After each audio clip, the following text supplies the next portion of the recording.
Hi everyone, and welcome to today's video. Today we're going to be doing some ACT prep on the writing section. Some of you guys might be coming up on an ACT or SAT exam soon. So basically we're going to do a practice exam section together, and you'll learn how to approach different kinds of questions, specifically in the writing section. Before we get straight into the practice, I want to go over a little bit of what College Connect is, just so you can get an idea of what other services might be available to you if you find this video helpful, but are looking for some more support. As I mentioned, we are College Connect Tempe. We are your hub for advising and help with planning for anything after high school.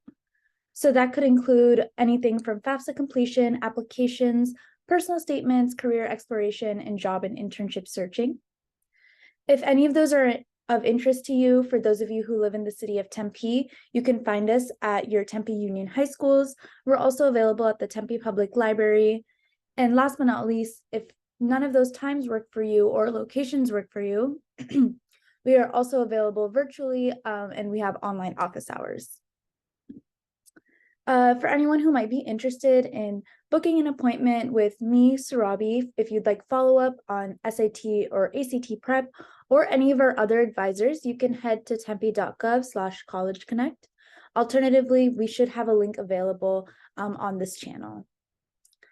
All right, so let's go ahead and get into the practice for today. As I mentioned, we are going to be doing some ACT prep on the writing section. So for those of you who don't know, on your ACT exam, this English or writing section will be the first section that you'll come across. You'll get 45 minutes for 75 questions.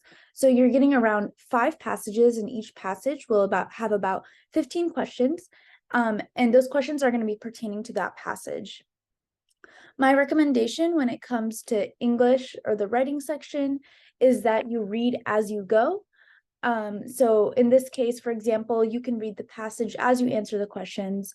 But what I would recommend also is to do some practice on your own, and you might realize that you find it better to read through the passage once and then come back and answer the questions. Now, keep in mind, you're only getting 45 minutes. So when you're doing practice, make sure that you're also aware of the amount of time you're spending on each question and each passage. For today's passage, we're going to be doing a practice exam given by the official ACT. We are doing passage number 3, which is the one here, A Rose by the Name Antique. If you'd like to take some time to go ahead and read through it, you can pause the video right now and do that, and you can scroll through the video. If not, we're going to go ahead and do this together. My recommendation would be that you have a pencil and paper with you while we do this, so that you can also answer the questions and see where you're getting different answers. So with that being said, let's go ahead and get started. Our first question is, or in general, for those of you who might not have seen this, you'll notice that there are sections that are underlined and then there's a number underneath. The way this works is that, for example, it says basket next to me is underlined by 31. That means that section is pertaining to number 31, question 31. So when you're looking at question 31, you want to look back at that sentence. I would recommend reading the full sentence and the sentence before as well as the sentence after. So let's go ahead and get started. I placed this clipping into the basket next to me and crouch under this again. Looking specifically at basket next to me, let's take a look at our options. This is asking about punctuation and the flow of the sentence, overall grammar. In this case, what we have right now is actually going to be the answer that makes the most sense. So we're going to go with A. Now, the reason for that is because we see that our only options are about placing commas within basket next to me. However, next to me is a critical component of describing basket. It doesn't make sense for us to put any commas there. For example, if we put B, basket next, comma to me, that doesn't really make sense because next to me is one phrase. So we know that B would definitely not be correct.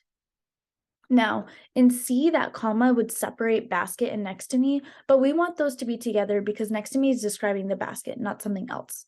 So C is also incorrect. Now, looking at D, it says basket next to me, comma.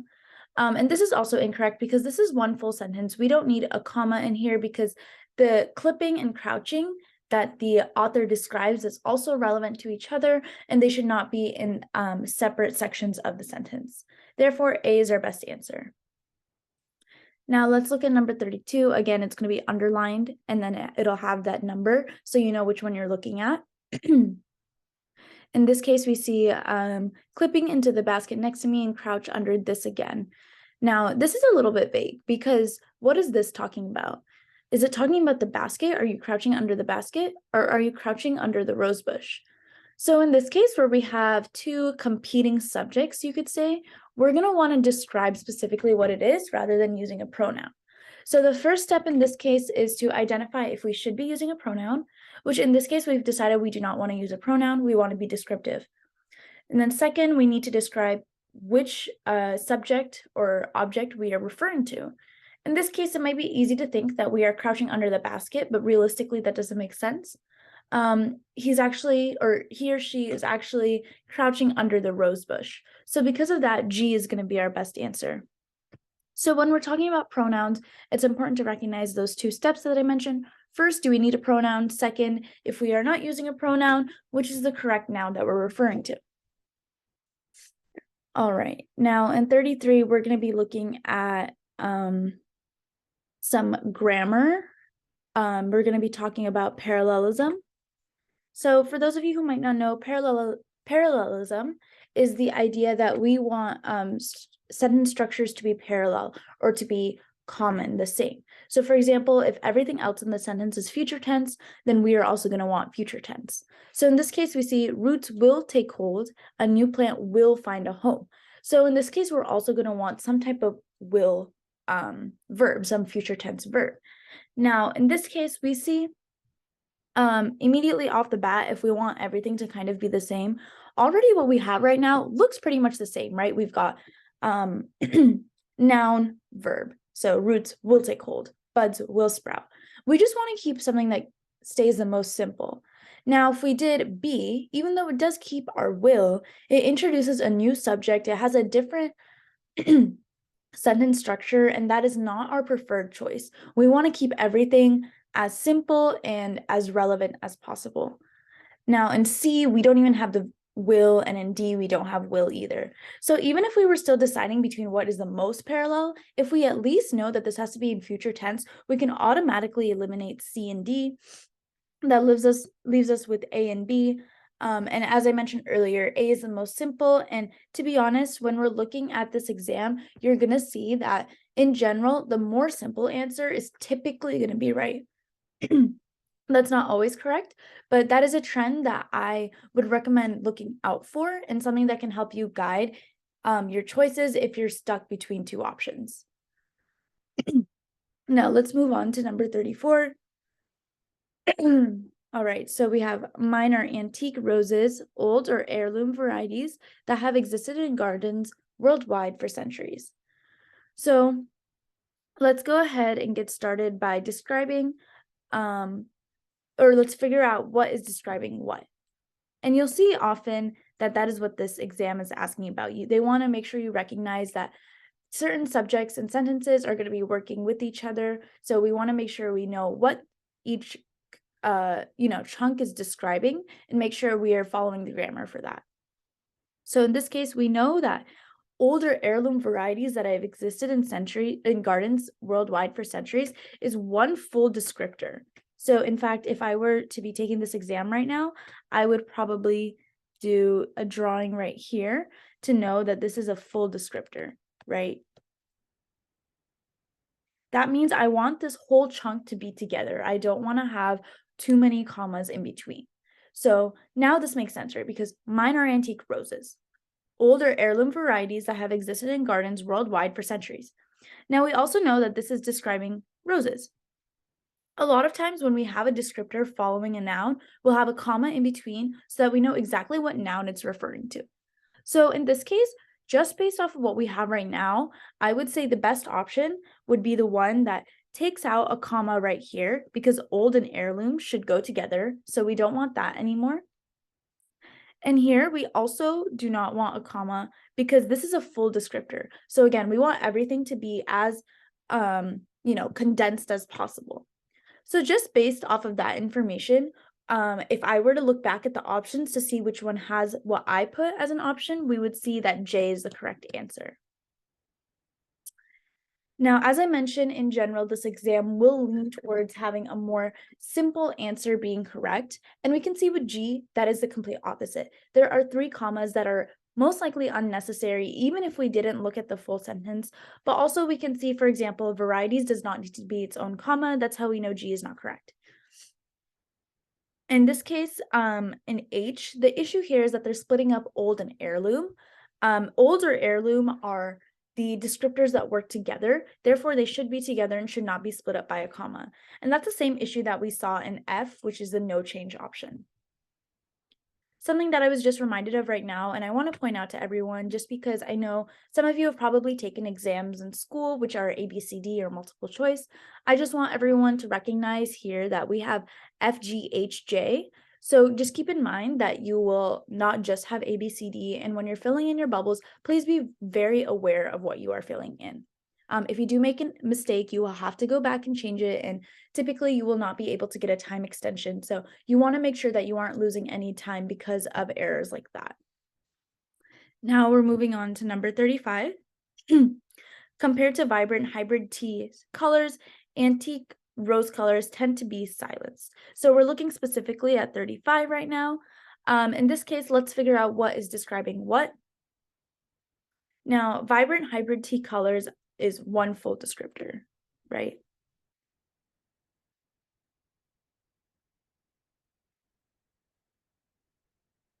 Now I know that's not the best handwriting, but that's its full descriptor.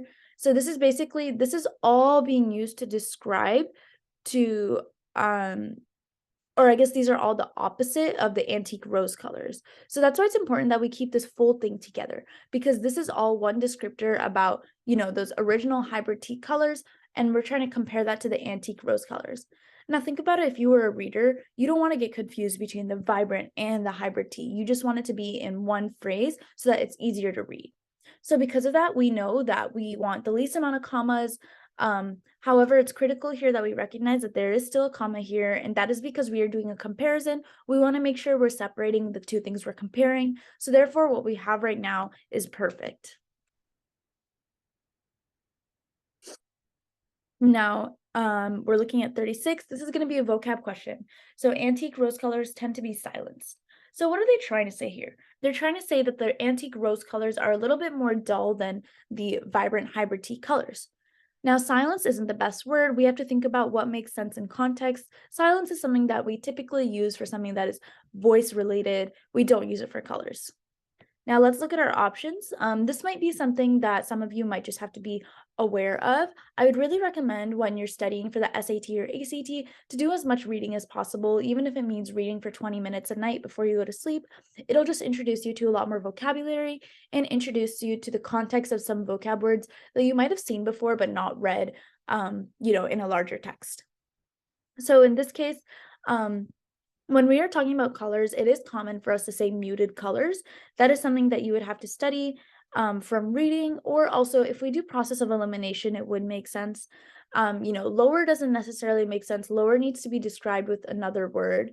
It would have to say antique rose colors tend to be lower in like vibrancy or something like that. And then reduced also doesn't make sense.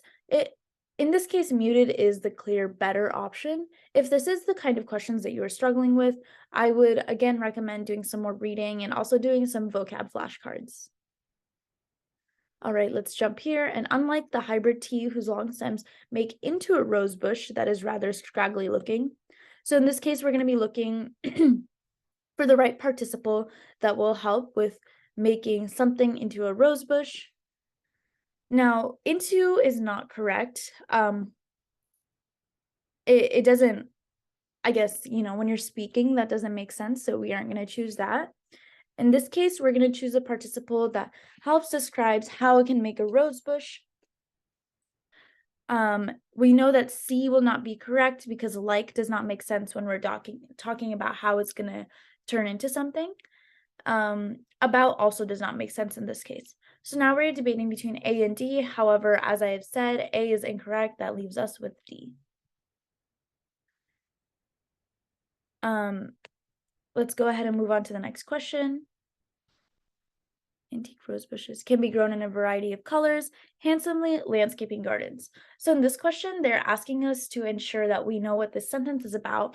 If we read the whole sentence, we can see that the point is to show that rose bushes are typically, with the hybrid tea, they are not the most appealing, but antique rose bushes look amazing. And we know that because it says handsomely landscaping gardens. So which of these options show us about the beauty and the aesthetic of that?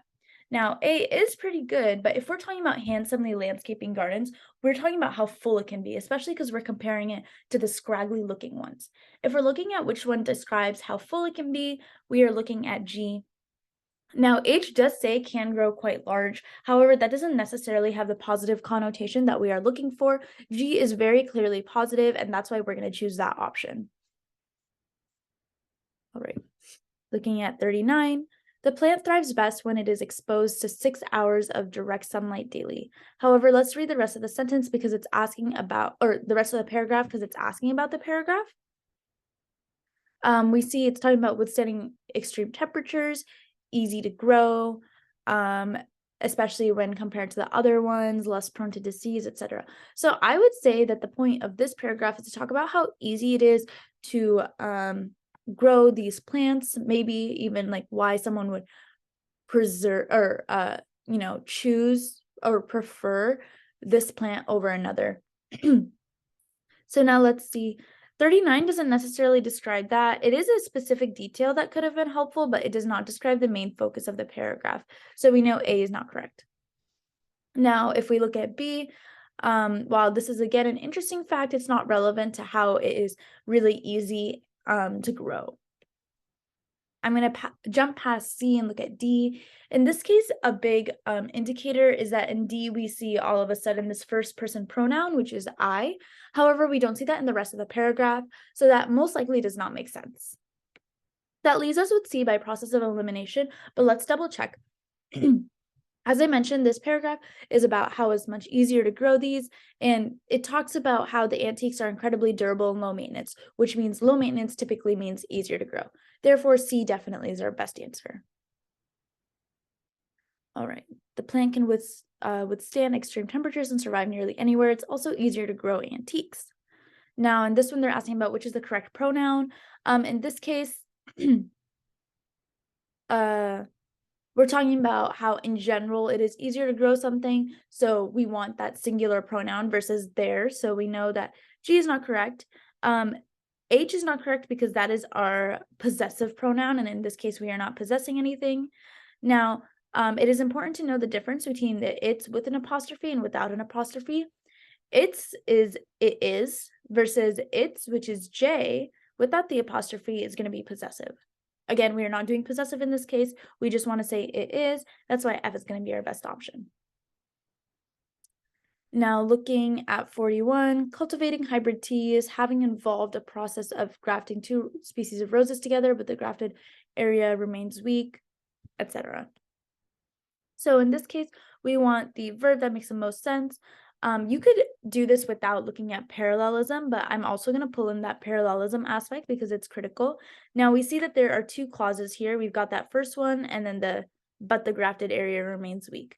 So if we look at the second clause, we see remains, which is our present tense pronoun. So we're going to want a similar present tense pronoun, which would be involves. So that's how I know involves is the answer, by looking at parallelism. But even without that, you could probably look at this and, just practice saying them out loud. In this case, 41A and 41B both do not give us a full clause, and we want a full independent clause in this case, so neither of those are going to be correct. D also does not give us a full clause. It gives us a dependent clause, and again, that's not what we were looking for. So in this case, C is our best answer. All right, looking at 42. Let's see. Antiques, on the other hand, are less prone to disease because they are grown simply by placing cuttings from a parent plant into nutrient-rich soil. They require far less pruning, etc., etc. Let's see. They require far less pruning, nurturing than their hybrid tea counterparts. Antiques can reportedly survive without any care from human hands.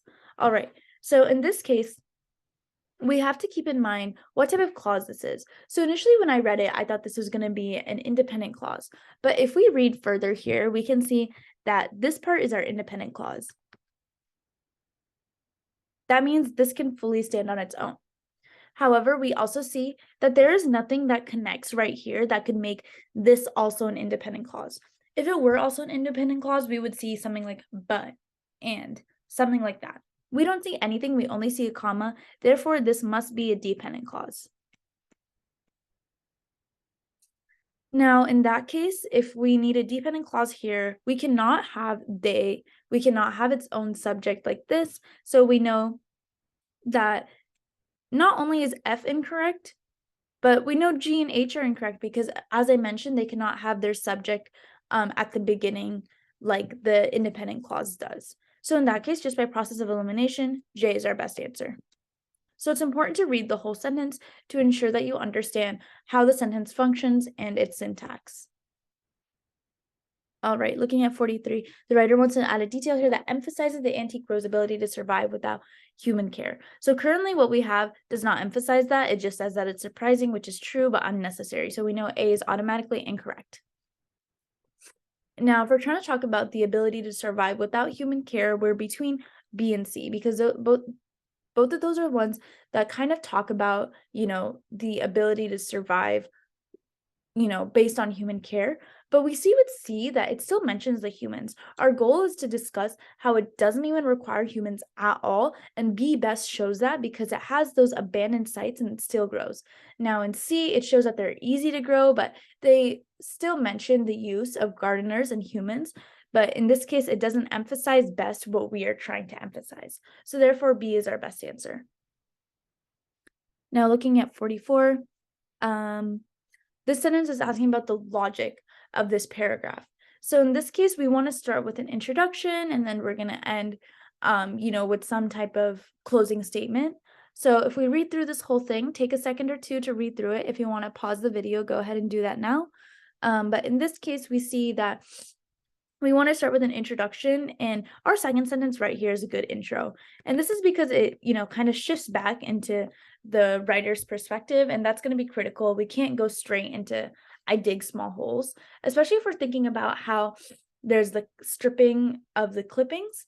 In the first sentence, he talks about patting the soil around them. You can't strip the clippings after doing that. You have to do it before. So that's also another reason 2 will be a good intro. Now, if we read through this, 3 is absolutely our closing because it talks about how we are waiting for those buds to sprout.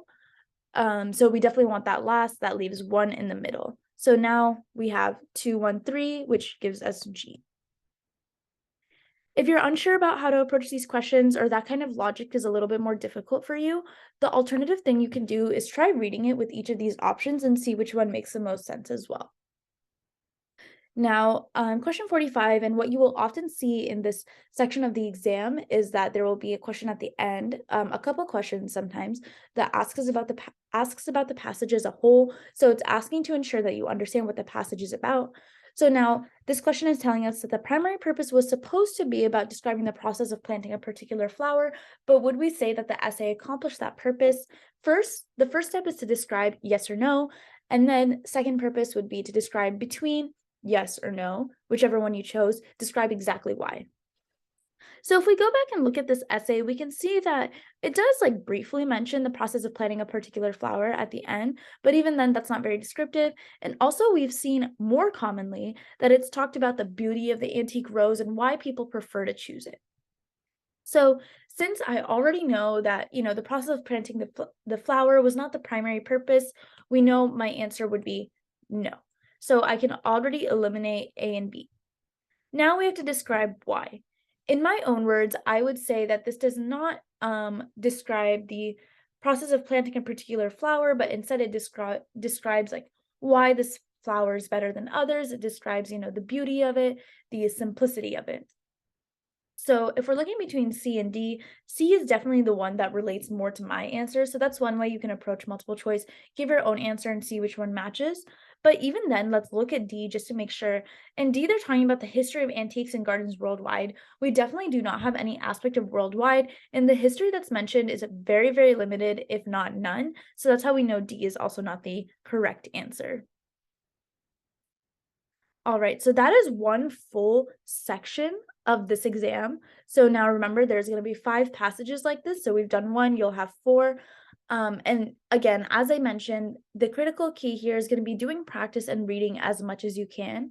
If you have any questions about this, you can feel free to shoot us an email and I can respond to it. And if that also doesn't work, you can schedule a one-on-one appointment and I can work with you one-on-one to work on these types of questions. We're going to end with that today. If you have any other concerns, again, feel free to schedule a one-on-one appointment. If not, we'll see you in our next video. Thank you and have a great day.